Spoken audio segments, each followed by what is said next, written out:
There are so many things to talk about when in Parshas Noach. I just want to highlight, I think, an issue which is very thematic, which is going to manifest itself in a number of different ways. There are many different ways to learn Chumash. Each one has a time and a place and value. Some people like looking at the... anybody hear any economics? Anybody hear any economics? No? So if you study economics, there's micro and there's macro. There's micro, which is usually the first semester, and macro, which is the second semester. So micro looks at it, from a very individual perspective, as a micro, and then macro is like the big perspective. So, or another way people sometimes describe this is the trees versus the forest. So one of the problems that sometimes we encounter in high school, that when we're younger, we only learn Chumash and we get stuck on trees, on a pasuk, and the Bereshis, and the right. We don't really get the big picture. So I really, really try to focus 80% of the time on the big picture, on general themes. Okay, that's just in terms of the style. So let's begin. What I want to point out at this is post Mabul, is the following. V'yivarach is Perek Tes, source number 1. V'yivarach Elokim es Noach v'es banav v'yomer lahem peru urvu umil'u es aretz. We see that God blesses Noach and his children, and he basically says, what? Have kids. Populate the land. Now, why is not your question. Why would God tell Noach to do that? No one else. Because? No There's like no one else. Good. Why is there no one else? Everyone's dead, right? So therefore, you need to repopulate the line. Now, who was told something very similar to that line? Adam. So Adam was told to do this. God hit the reset button. There's a recreation. And now it's Noah's turn to, shall we say, step up and to repopulate the world. That's not so. Take a look at the Radak, source number 2. Even though they already blessed the beginning of creation, Adam, Perek, the end of Perek Aleph and Bereshis, Ata Hayalahem.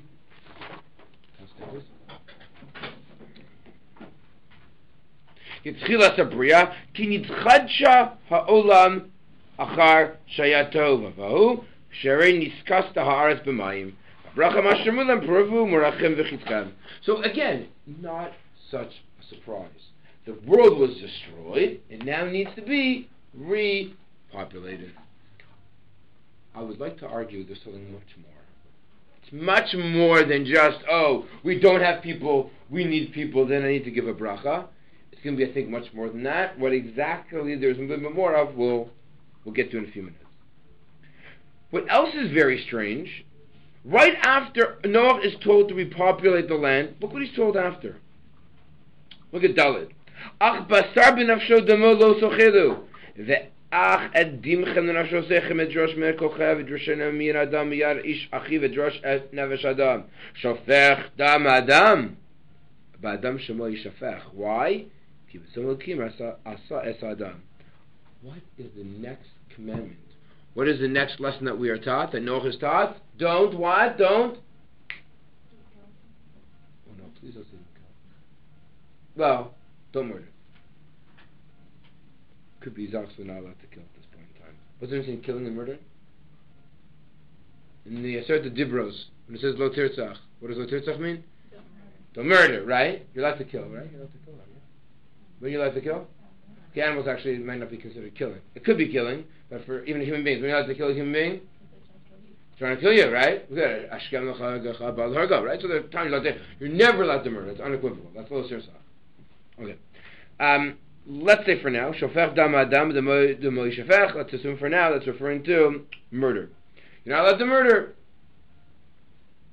Now, why would Adam be told specifically at this point in time he's not allowed to murder? What might you think? Why can't you murder? Because? So why is Noach told now don't murder? Because then you're part of the world, and don't, what's the opposite of puravu? Murdering, to some extent, right? Meaning, repopulate the world, and by the way, don't, once you repopulate it, then don't remove them. I think there's more than just that. There's more than just, by the way, it's the opposite of what? Puravu is murder, therefore don't murder. And there's something else happening here. We'll come back to that as well. Then what do we see? Va'atem peru urvu shirtzu va'aretz urvu va. Again, why it's repeated again to Noach? Repopulate the world. I don't understand. It's repeated twice. Let's continue. We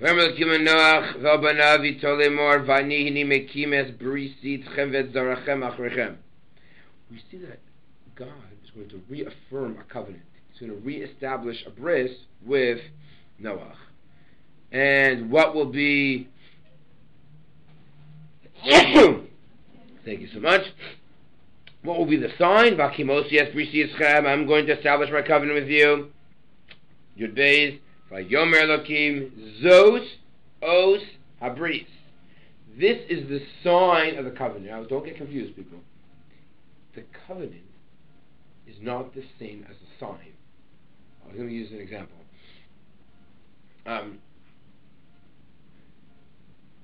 Bris Milah.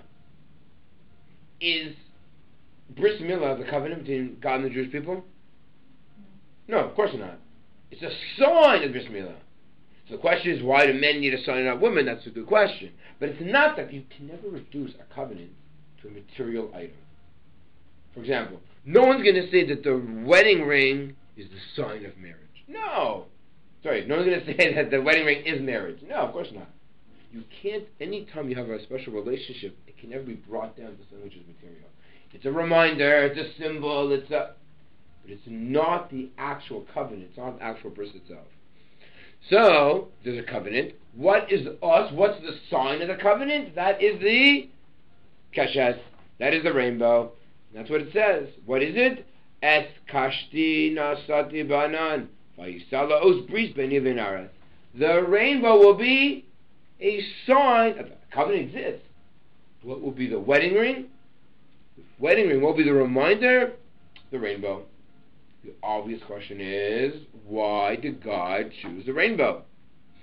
There's actually Ramban here, which you don't have on your sheet, but the Ramban actually says, I don't understand why rainbows never existed beforehand. Well, rainbows only created now. Rainbows exist, they're a natural phenomena, right? They exist in nature through light passing through water molecules. So the Ramban says, no, there always were rainbows, now the rainbow has additional significance.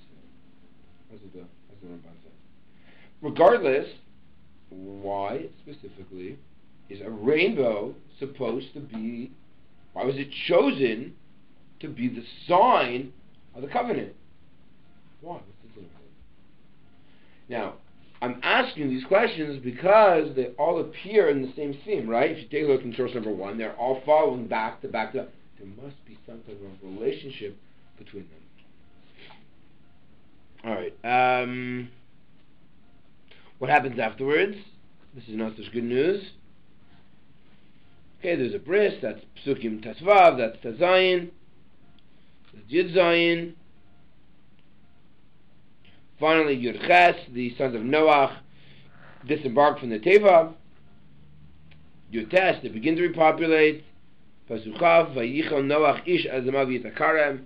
Noach turns into a man of Ish Adama, man of the land, and he plants a vineyard. Chazal are not very happy with Noach's choice. He's referred to as an Ish Adama. The beginning, when we meet Noach, the beginning of our parsha, he's referred to as a Ish Tzaddik. Excellent. So we see he transforms from an Ish Tzaddik to a Ish Adama. Interesting. Moshe Rabbeinu is an Ish Mitzri. Yitro's daughters, right, call him an Ish Mitzri. At the end, as we read a few weeks ago in Shul, he's not an Ish Mitzri, but he's a Ish Elokim. It's interesting, the transformation between the way we're identifying the adjectives used to describe. Moshe goes from being an Ish Mitzri to an Ish Elokim. Noach goes from being an Ish Tzaddik to a Ish Adama. So, what happened with Noach? Vayish min hayam yishaker, vayishkar, vayisgar b'soch halo. He becomes intoxicated. V'archam avi Canaan. Cham sees him. Sees the nakedness of his father. He tells his brothers. There's something that happens, which we'll get to in a minute. Something inappropriate happens. Chavdalad, Noach wakes up, realizes what his son does to him, and in Pasuk Chav Hey, curses him. Okay, what exactly is going on here, which I think is going to emphasize a very important thing. So we saw the Radak, and the Radak actually mentions that it's some type of, why give a blessing? Well, the blessing is very simple. The blessing is needed. Welcome. The blessing is needed because, after all, there is the population was destroyed. Now we need to repopulate the world. If you take a look at the Bechor Shor in source number 3, why is there a keshes? I'll tell you what there's a keshes. Kemara keshes yebanan biyom ageshem kein mara noga savivu mer demus kavod Hashem shegshemim marbim ani mevilif nechem demus kavod shitkablu pnei Shechina. Says Bechor Shor, you know what the keshes is? It's like the God's presence. A reminder of the Shechina, that God exists. The Ramban says, the significance of the keshes is? You know how, I'll read it inside. V'amru b'tama osazeh, ki ha-keshes lo asu sheyu regalav lamala sheyu ki ilu min ha-shemayim marimbo. Generally speaking, what happens? So you have when you throw a bow, when you have a bow, how does it look?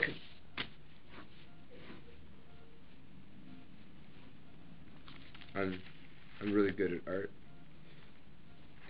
So you have a bow over here, right? You pull back the string. This is the string. You pull it back and go, pchoom, right? So that's when you attack somebody. So let's say you're standing here, right? And you want to attack somebody. You pull back and you shoot the arrow. If you take a look, what is the image that God is portraying? This is the Ramban. What's the image? Says the Ramban, no. The opposite. Here, the Ramban says, if you do it that way, it's as if you're shooting from the sky. God makes the rainbow reversed, right? So you have a reversed rainbow. What does the rainbow look like? So you have here, a, I made a mistake. This is reversed. I told you it was bad at art. So what happens? You have when you want to shoot something, you pull this back. Actually, you shoot it the other direction. My mistake. And you shoot it this way, right? You pull back, and then says the Ramban, the direction of the keshes is like this, with Kadosh Baruch Hu this way. And generally speaking, the arrow goes over here. Why? Says the Ramban. What is it showing? V'chein derech hanilchamim lahafoch oso biyadam k'chol kasher yikru l'shalom mishenegdam. As a sign of peace. Meaning, the way the rainbow is, it's saying, I don't want animosity. I don't want tension. I'm no longer throwing arrows and missiles to the ground. It's when you surrender after war, you lift your bow up in the air. And that's the sign that you're surrendering. So there's no animosity, no tension between the two parties. So to the Ramban says, you lift the bow is showing, no, there's peace. There's no animosity, no tension between the two parties. I think there's a lot more than just no peace, no tension. Reminder of the glory of God. I think there's something else that's going on here. But in order to appreciate it, we still need a little bit more information. Source number 5. Source number 5 is the Gemara. The Gemara in Sanhedrin says, what did Noach's sons do to Noach? They were so bad. I apologize for being graphic. The Gemara says, take a look at the end of 5. Rav Ushmuel.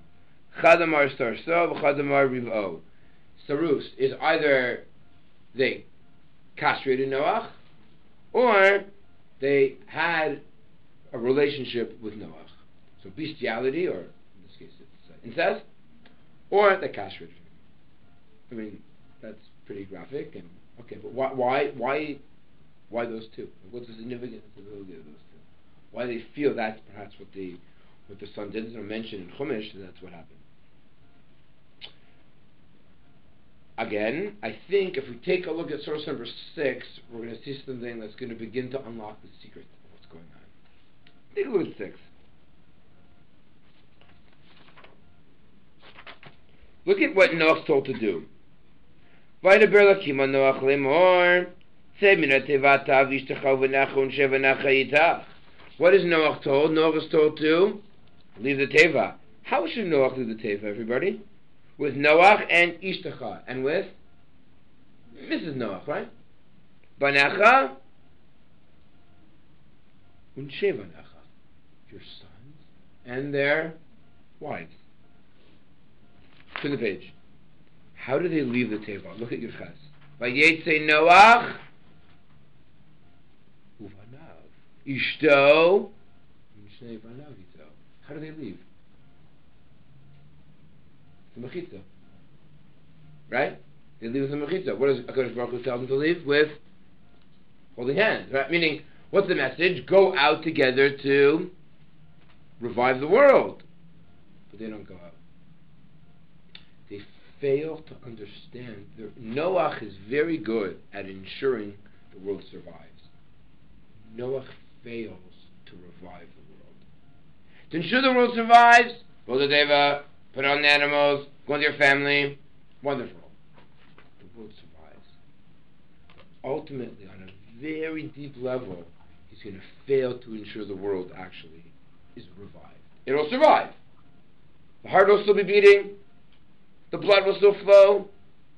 But there's some fundamental concept that Noah is going to miss out on.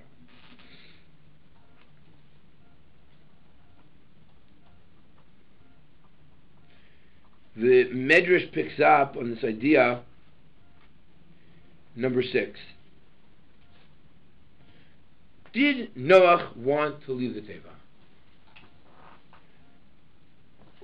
God told him to leave. Why, if Noach, and again this is for another time, he sends why he sends the Orev is very complicated.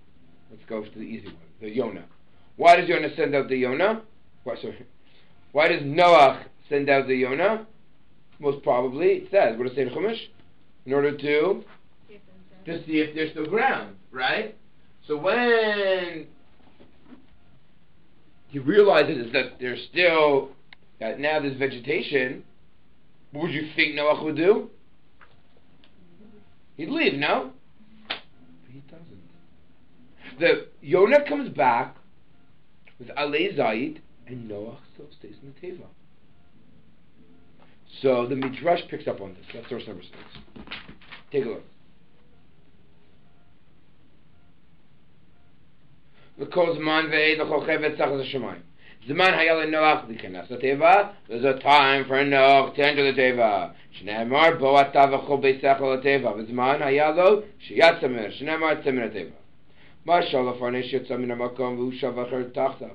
Kivan sheba amar lo tzeh mimkomcha. V'shal l'sofer shesol mikom acher v'hoshiv acher tachtav. Kivan sheba amar lo tzeh mimkomcha. Kach Noach tzeh min teva. V'lo kibel alav l'tzeis. Noach was reluctant to leave. He literally needed to be pushed out. Did he want to go? What does the teva represent? What's the teva? Safety.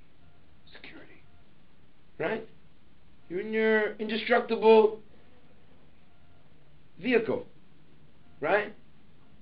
Teva doesn't... By the way, what is in a teva on a boat?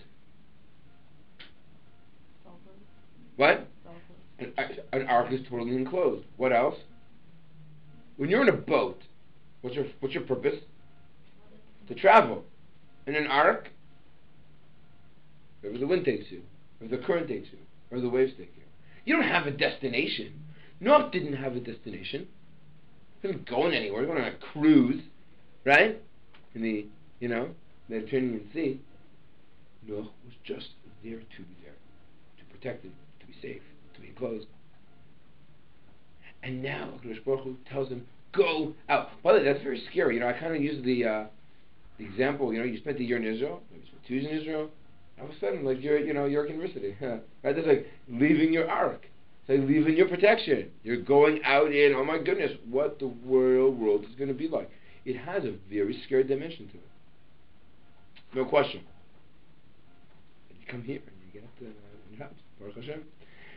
So that's what the Gemara here is saying. That's what the Medrash here is saying.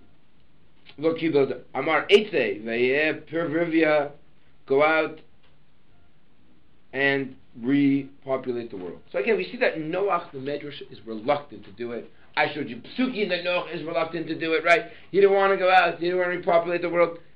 Why is Noach so scared? Do you think Noach was right? Imagine, put yourself in Noach's shoes for a minute. Do you think Noach was justified in being apprehensive for leaving? Yeah. Yes. Why? God just murdered the world. Right. Like, of course he wanted to stay in the safety of the ark and stay there with the, whatever comforts he had there. It's like staying, cozy in your bed and you don't know it. Right. Actually, this morning, right? Windy, cold, Monday, full week. Who wants to get up? Who wants to go outside? It's like dismal outside, right? Where'd the sun go? Where's the Shem? April, May, we'll see the sun. Right? If not, we'll see if we get a nice cold winter day. But you're 100% correct. Yeah, 100% correct. It's almost like, no one wants to leave the security, the safety of any type of environment. In number 7, the Gemara says something which, if not for the Gemara saying this would be pretty scary. Rabbi Shmuel ben Elisha. Miyom shecharav beis hamikdash dinhu shenigzor latzmenu shelo lechobas l'shlos yayin. Rabbi Shmuel says after destruction of Beis Hamikdash, it should be so obvious. We should command ourselves no longer to eat meat and to drink wine. However, Ella in goes in gzera l'tzibur Ellen kem rav tzibur l'mod ba. But let's face it, if we were to decree this, most people wouldn't be able to handle it. So therefore, we really should. How can we eat meat? How can we eat wine if there's such destruction? But too difficult for people to hold by. Let's continue. Umeyom shepashta malchus harasha. And from the day that evil kingdom took hold and literally looted our temple, shegozeres alinu gzeros raos v'kashos, and they decreed upon us these terrible decrees. V'batal semina Torah mitzvahs, right, the Roman Empire, and the Roman Empire forbade us to learn Torah mitzvahs. And they never allow us to enter so exactly what this means. Probably means a bris milah, the word shavua, a week, right? Babies have a bris at the end of the week. Or it means maybe a pidyon ben, or it means a shalom zachar. At the end of the day, it doesn't really matter. It has to do with having children, right? Amar le Yeshua ben, some people call it Rosheh ben. Okay, again, this is part exactly what is the event that they weren't allowed to attend. This is what matters. Dinhu shenigzor al atzmenu shelo lisa isha v'holi banim. We should declare to stop having children. What's the point? Why have children after the second Beis Hamikdash was destroyed? So they can enter a world that's going to be filled with death and murder, where we can't learn Torah. Why have children? Just give up. Just surrender. V'nimtza zaro shel Avram Avinu kolam elav. Let the children of Avram Avinu end on its own. Instead of torturing the Jews to death, just let the Jews themselves help end Judaism. Ella nechlam Yisrael mutav shushogim v'ayu mezidim. Better to tell the Jewish people not to do it intentionally. I mean, they shouldn't actively destroy the Jewish people. Let just the Jewish people be passively destroyed. It's very sad. But you have to understand, after destruction, and by the way, I'm sure perhaps many of your grandparents, right? You know grandparents, people concluded that after Holocaust. What's the point? What, we're going to rebuild Jewish life like we had in Europe? For what? So it can be destroyed again? So it can be exiled again? So you have another expulsion? Another inquisition? Just give up. So now I think we're better to understand what's going on in all these things by Noach. What's happening? What's happening is as follows. That's the wrong mindset to have. You might think that, you might be inclined to think that way, but you shouldn't think that way. It might be natural to look up and see that it's cloudy outside, it's gloomy, but that shouldn't be what you conclude. That's what I think Perek Test is all about. Perek Test, I'm going to hopefully explain in a minute, says to Noach, and Noach, yes, it's difficult. Yes, you witness destruction. You witness destruction of the entire world. But, chas v'shalom, heaven forbid, you come to the conclusion that it's over. That's, I think, what's happening really in Perek Test. Let's begin with Meshech Chochmah, source number 8. Meshech Chochmah, he says, actually quotes our Gemara number 7, Shovech Dam Adam. What does it say? Remember? Go back. Person who commits murder. How come you can't commit murder according to the Torah? What does it say? Pasuk Vav. Why not? Ki B'Tselem Elokim Asa Adam. By the way, here this is like a recreation from Perek Aleph and Bereshis, right? God's recreated. Remember, don't commit murder because beings are created in Tselem Elokim. Spend hours talking about what Tselem Elokim is. Tselem Elokim, whatever it is. The Rambam has a great equation. The Rambam says, what's Tselem Elokim? Human minus animal equals Tselem Elokim. Whatever makes us different from the animal kingdom, whether it's intelligence, whether it's morality, whether it's ability to talk, whether it's our ability to a high level of communication, whatever makes us human is Tselem Elokim. Our humanness. Don't destroy humans. You know why don't destroy them? Because they're humans. There's something special, unique about a human being which is similar to Kadosh Baruch Hu. Less developed, just a tzelem, it's just an image of God. It's just a flash of God, a shadow of God, whatever word you want to use. Don't destroy. Human beings still have value. It is still worthwhile living. Don't give up. There's value in human life. Repopulate the world because there's value, and don't destroy because there's value. It's more than just a recreation of what happened in Perek Aleph and Bereshis. Here, God has to teach Noach a very important lesson, because it's almost like a self-help group, like a psychological thing that's happening, which makes sense after what Noach witnessed. Let's continue back in Meshech Chochmah. Shovech Dam Adam Atem Puravu. This has to be understood in the Braisa and Sof Cheskas Abatim. Which is exactly what I read in 7.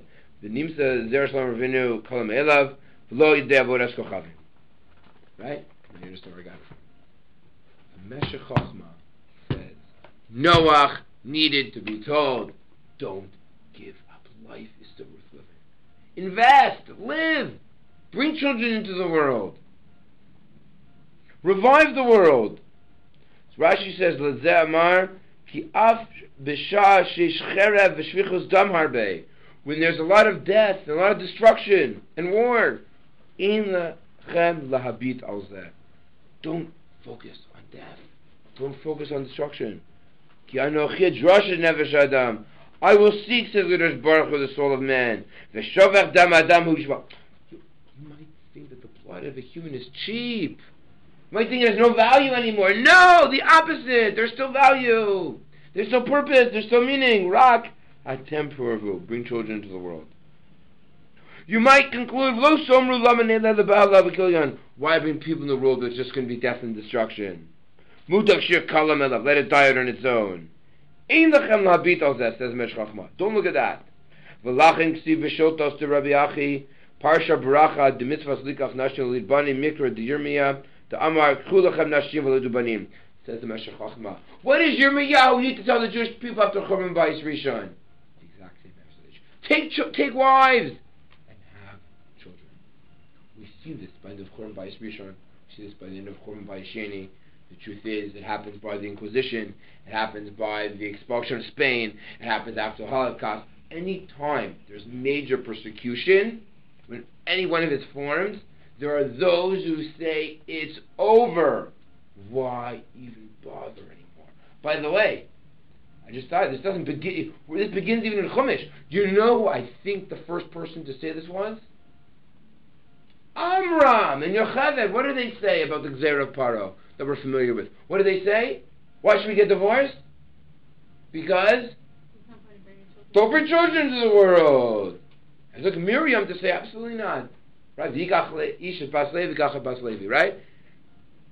So the truth is, this was an opinion that existed out there. Even Amram, right, thought this perhaps has some validity to it. Not so far-fetched.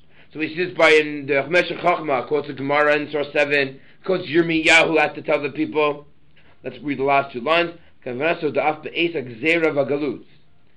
even in the time of Gzeir, when there's evil decrees that in exile, mitzvah lifros for lirbos, there's still a mitzvah to have children. There is still a mitzvah to repopulate the world. K'mo Yirmiyahu, it says, who commanded the people in Galus to still have children, and he says, go take a look at the Rambam somewhere.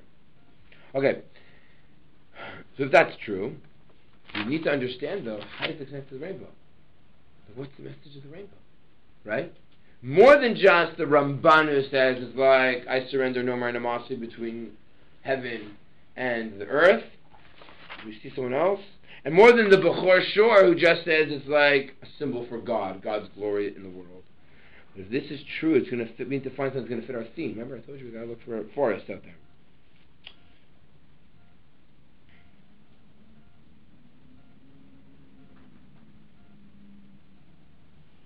Okay, let's take a look at number 10. What does he say? Ha'osnituna mashmus tab miprashti b'kach ein la til sefek achalinu lavin es kesher. Here we go. Es kesher shebena os ben mashmusa. We need to understand this first. What's the connection between the sign and the meaning? Meaning, why a rainbow? Especially if you want to tell me like the Ramban, which you don't have here, but I told you, who says that rainbows always existed since the beginning of creation. It's a natural phenomenon. In that case, the question is even stronger. Why choose something that already exists and make that so significant? What is its significance? What's its message, especially in the context that we have been discussing? Okay? Hamefarshim halchu kan b'drachim shonos. The commentaries made different interpretations. Osi keshes safucha, right? That's the upside down bow. He's not citing it, but that's the Ramban. Fesser ponei al aretz, right, and the other side goes on the ground. Havemer keshes hi os shel shalom. It's a sign of peace. Again, the Ramban. Tamu chatzim mishamayim. Hakeshes nir'es kimechaveres shamayim v'aretz. Others want to argue that no, you know what it is? It's a bridge, right? You see how the keshes is like a bridge, right? It's like a bridge, and it's combining, it's bridging both the heavens and the earth. So they're not two separate entities, but that is one entity. What's its symbolism? Havi Omer, he misamaz as a kesher min shamayim v'aretz. There's a relationship. Hakeshes aruga me'or umayim. Right? There's a relationship. There can't be separate. It has to be compatible. It has to be forged together. You have to be in tandem between the heavens and the earth. Here's one that I want to also point out. Ha'or miskale be'itzumo shalanar. You don't see it too often. But imagine, today's actually a perfect day, where it rains, it's cloudy, and what happens when there's a rainbow? What does a rainbow symbolize from a natural phenomenon? What's happening? Light. There's light.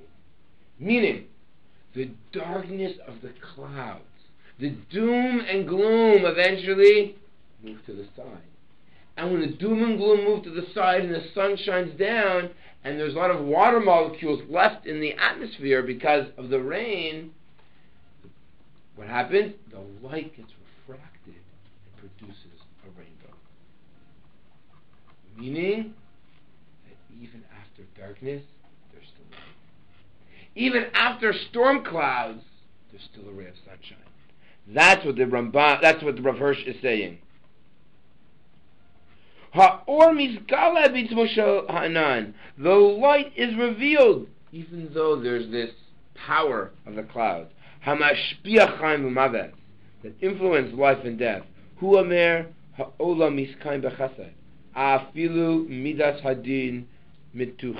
That even deen, justice, is mitigated.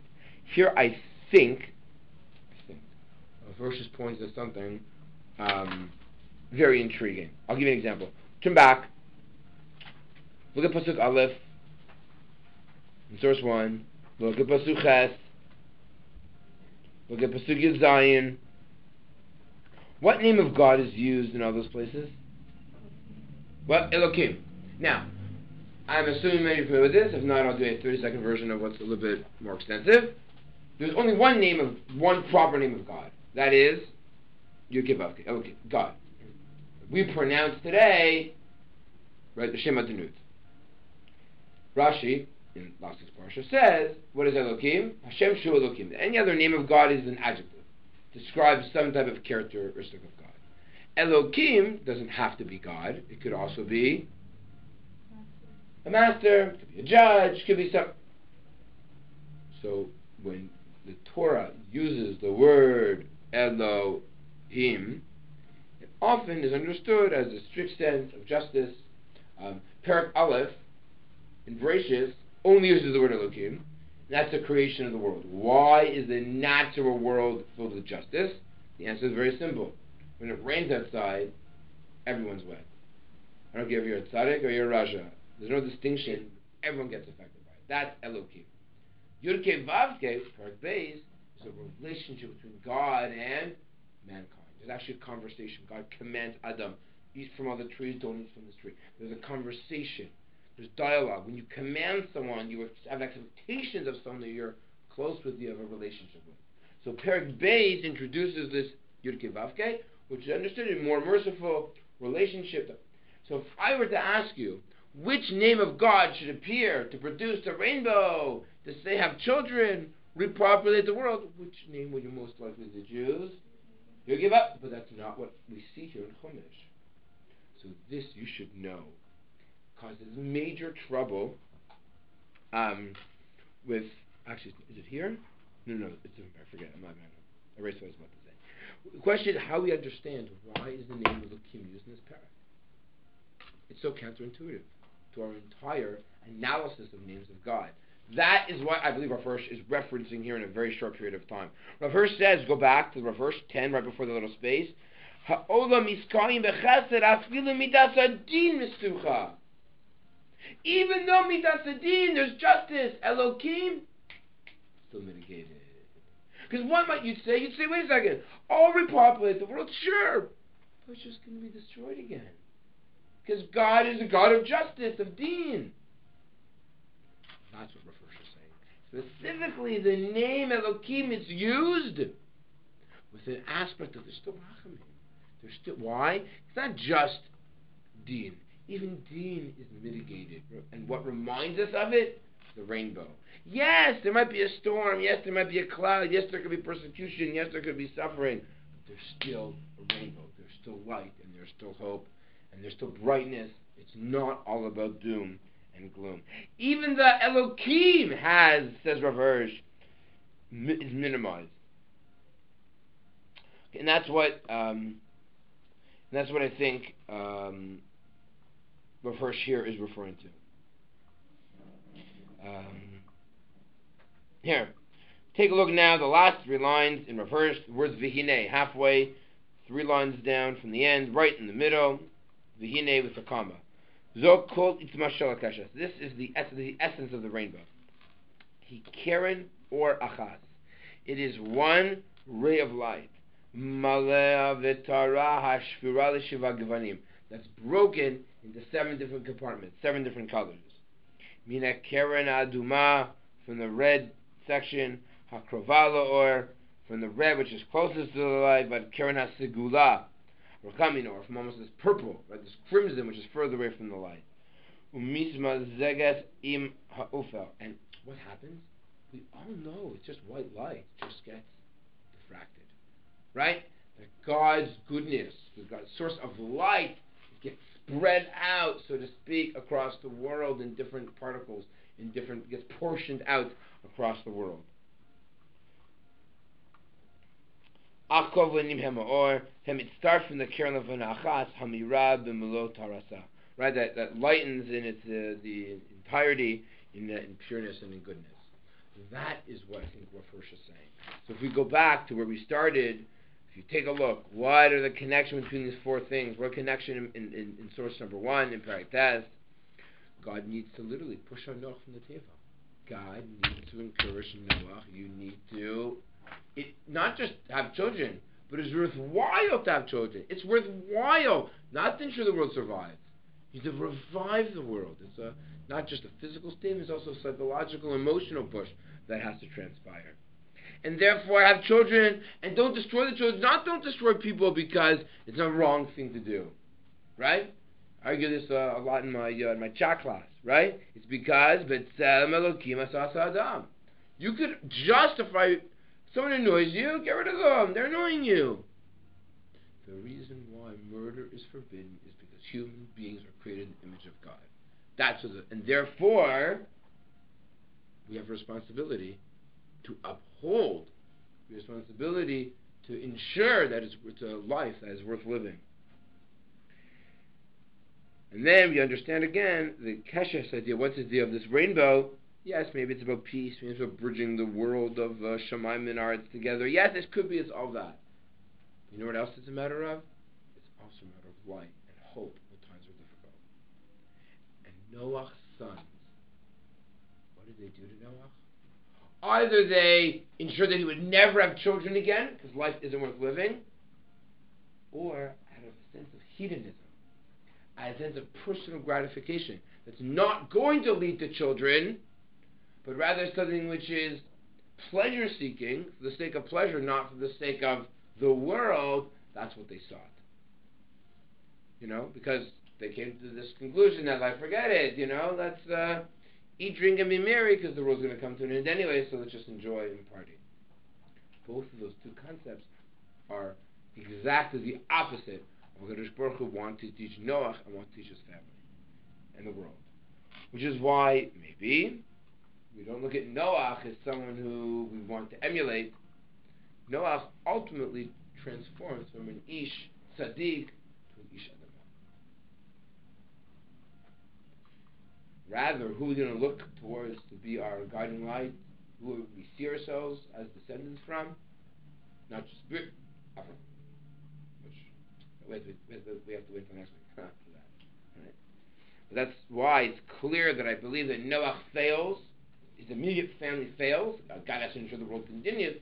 But the idea of the survival, and he tries to impart this onto the Bnei Noach, but somehow they appear to miss the boat. They fail to recognize what really is needed, and therefore we do not become Bnei Noach, meaning from a spiritual perspective, right? Technically we might be, but rather we have to look towards someone else who's going to maybe get it a little bit more, and that of course is going to be the figure who we're introduced to at the end of this week's parsha, but we really only meet in great detail in next week's